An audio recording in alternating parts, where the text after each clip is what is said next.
Assalamualaikum warahmatullahi wabarakatuh.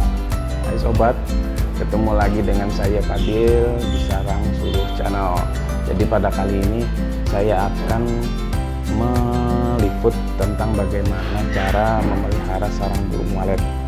Jadi tentu kalian sudah mengetahui sarang burung walet merupakan komoditas ekspor yang dijual dengan harga dolar.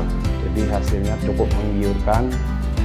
Oleh karena itu, para petani sudah banyak mengembangkan baik di samping rumah, di belakang rumah, di depan rumah dengan bentuk yang berbagai macam. Jadi setelah dibuat sarang walet, tidak serta-merta sarang burung walet kita tinggal berproduksi. Kita perlu merawat, memelihara agar sarang burung ini bisa membuat si walet betah tinggal di tempat itu. Jadi ada berbagai macam faktor baik internal, eksternal. Pada kali ini saya akan mencoba memberikan tips untuk perawatan atau pemeliharaan bagian dalam, baik itu kelembapan, terus kebersihan, kemudian menjaga dari serangan hama dan lain-lainnya. Untuk lebih jelasnya bagaimana tips dari saya, mari kita simak tayangan berikut.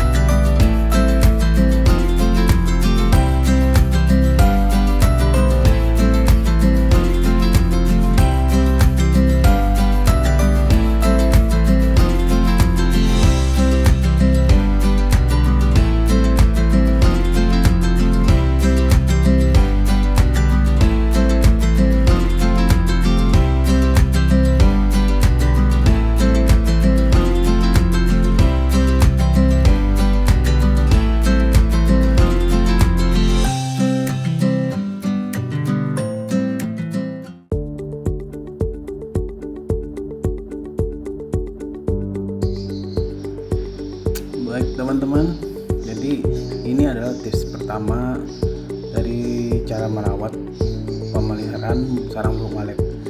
Jadi ini adalah pembersihan dari kotoran sarang walet. Jadi sarang burung walet ini apabila sudah terlalu banyak, jadi akan mempengaruhi dari kualitas sarang kita. Kemudian apabila terlalu banyak kotoran juga, maka akan menambah amonia dari ruangan sarang walet itu sendiri, sehingga akan mengganggu kesehatan, menjadi sarang hama penyakit, juga mempengaruhi kualitas sarang burung kita itu sendiri. Sarang ini kira-kira berapa lama ya? Sekitar 6 bulan baru dibersihkan. Jadi kotorannya itu sangat banyak sekali, tebal dari 2 sampai 3 cm. Jadi memang bagus untuk sarang baru apabila kita kasih dengan kotoran ini. Cuman kurang bagus juga apabila sarang yang sudah lama itu terlalu banyak kotoran waletnya. Yaitu tadi akan mempengaruhi kualitas dari sarang walet itu sendiri. Jadi rutin-rutinlah membersihkan, kira-kira 3 bulan sekali lah kita ngecek ke sarang kita.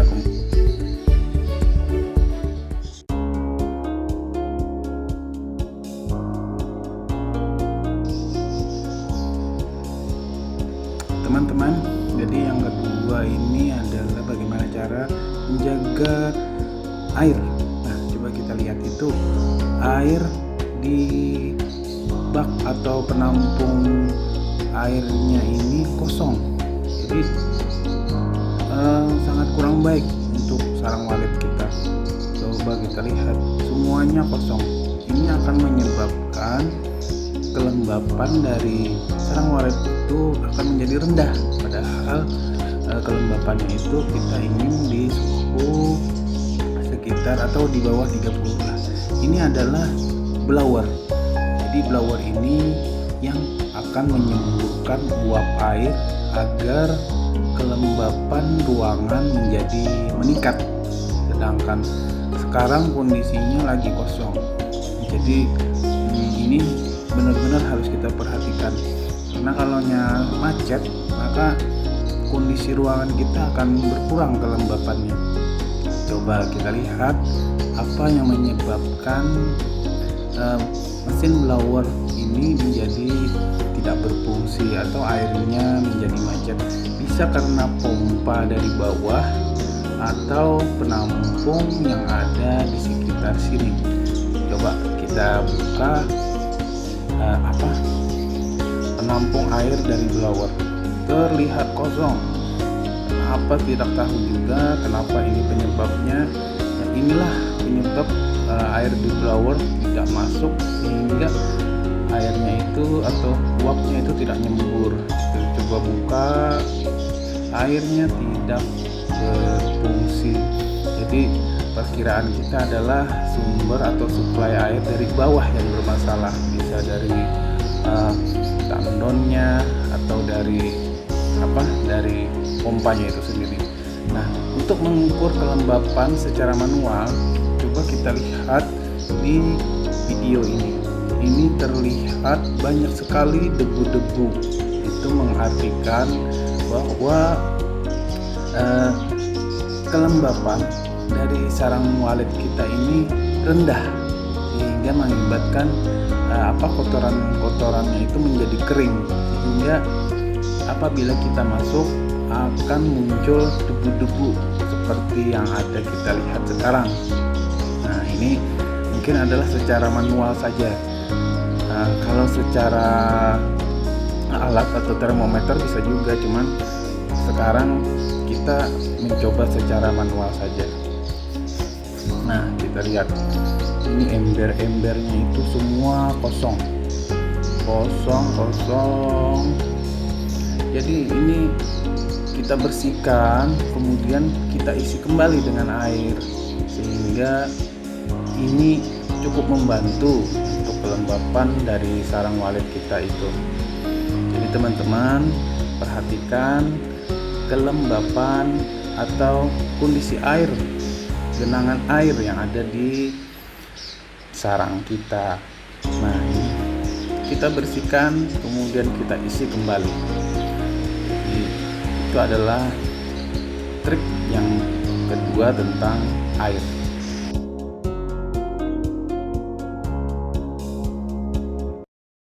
Baik teman-teman, kita lanjutkan untuk tips yang ketiga. Jadi tips ketiga ini tentang kelelawar. Jadi kita lihat di situ adalah tanda-tanda keberadaan kelelawar. Di sana ada bekas titesan atau bekas kotoran dari kelelawar. Jadi mungkin itu bekas urinnya lah. Jadi urinnya itu sangat bau sekali, sangat mengganggu, sehingga si walet akan enggan untuk membuat sarang di sekitar situ. Jadi untuk mengusirnya kita bisa ganggu dengan alat-alat yang sederhana. Kita ganggu saja, kita colok-colok atau bagaimana, sehingga si walet akan pergi dan tidak kembali lagi. Jadi itu adalah cara kita untuk mengusir kelelawar. Jadi teman-teman selalu perhatikan jika masuk ke dalam sarang, jika melihat tanda-tanda seperti ini adalah bekas sarang kelelawar. Jadi segera kita usir, kita basmi. Jangan sampai dia bertahan di situ karena tadi akan mengganggu walet untuk bersarang di sekitar situ. Nah, jadi teman-teman, itu adalah tips yang ketiga dari saya. Jadi perhatikan itu.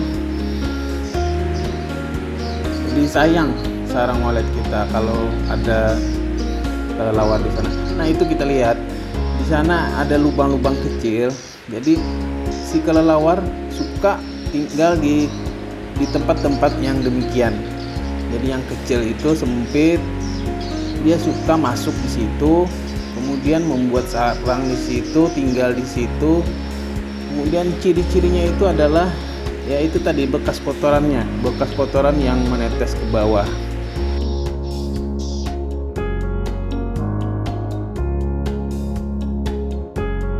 Selanjutnya teman-teman, yaitu kita harus rutin memeriksa bunyi Twitter. Jadi bunyi Twitter yang ada di dalam ini adalah bunyi inap. Jadi bunyi suara inap dari walet. Jadi apabila suara ini mati, maka biasanya walet itu akan kurang senang dia diam di dalam. Jadi kebiasaan sarang itu yang pertama-tama sekali dia bikin rumah atau bikin sarang itu biasanya di dekat Twitter. Nah, makanya itu Twitter ini harus kita perhatikan. Biasanya untuk mengecek itu kita bisa menggunakan pipa paralon yang mungkin yang 2,5 in atau 2 in. Kemudian kita moncongkan ke Twitter itu. Jadi kita satunya ke Twitter, kemudian kita dengarkan lewat telinga kita. Jadi mungkin itu adalah teknik manual lah untuk kita memeriksa Twitter apakah berfungsi dengan baik.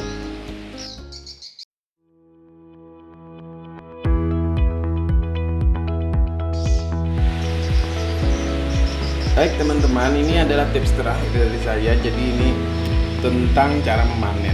Jadi ini fase dimana waktu yang paling membahagiakan buat pemilik sarang burung walet. Jadi entah itu beberapa lama atau bisa 2 bulan, maksud saya 1-2 tahun, 3 tahun sampai 5 tahun. Jadi ini adalah waktu-waktu yang ditunggu-tunggu. Cuman ya kita tetap harus hati-hati saat memanen. Kenapa? Karena kita tidak ingin mengganggu si walet agar bisa berkembang biak kembali di sarang kita. Jadi kita ingin anak sarang walet ini kembali bersarang di tempat ini. Jadi hati-hati untuk memanen. Biasanya cara memanen bermacam-macam. Jadi ada yang istilahnya sistem rampas lah. Jadi kalau sistem rampas itu meskipun dia bertelur atau ada anakannya, tetap kita ambil sarangnya. Cuman untuk kali ini saya menganjurkan, jadi panen itu pilihlah sarang yang memang benar-benar sudah menetas lah, artinya sarang itu sudah digunakan untuk induknya untuk berkembang biak. Jadi kita ingin anaknya itu kembali bersarang di tempat ini. Jadi ada baiknya jangan kita rampas dulu. Nah demikian, apabila ada bekas telur, pecahan telur itu cocok atau bagus untuk kita panen. Jadi manennya itu mudah susah ya, jadi harus hati-hati supaya sarang itu tidak hancur. Nah jadi itu sarang. Nah dari kelembapan yang saya jelaskan sebelumnya juga mempengaruhi terhadap sarang ini. Jadi apabila kelembapan terlalu tinggi, maka sarang akan menjadi kuning. Nah, seperti itu. Apabila terlalu rendah atau terlalu kering, maka sarang itu akan menjadi cepat terlalu rap. Pokoknya sekali sentuh sedikit hancur, cepat hancur, demikian. Nah, ini adalah sarang walet yang setelah dipanen 3 bulan dia membuat kembali di tempatnya itu sendiri. Kalau ini adalah anak walet yang sudah menetas di sarang itu. Jadi kita ingin anaknya ini kembali bersarang di sini. Jadi kita tidak ingin merampas. Jadi bagi pemilik sarang walet yang baru, mungkin teknik ini bisa membantu untuk meningkatkan populasi walet di sarang kita. Nah, ini jadi anaknya ini baru belajar terbang.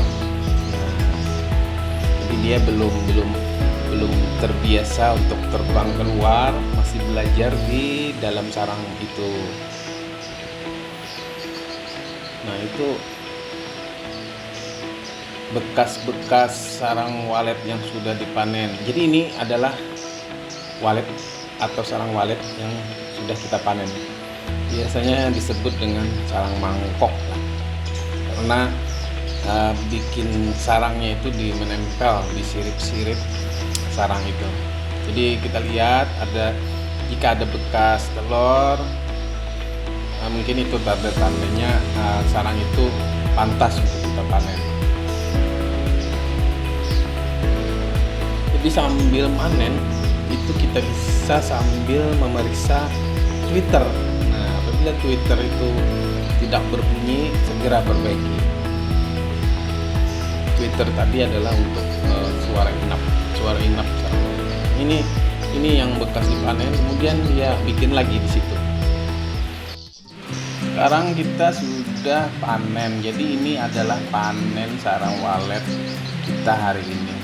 Nah, jika seperti ini sarang walet ini adalah sarang sudut, jadi karena dia bikinnya di sudut.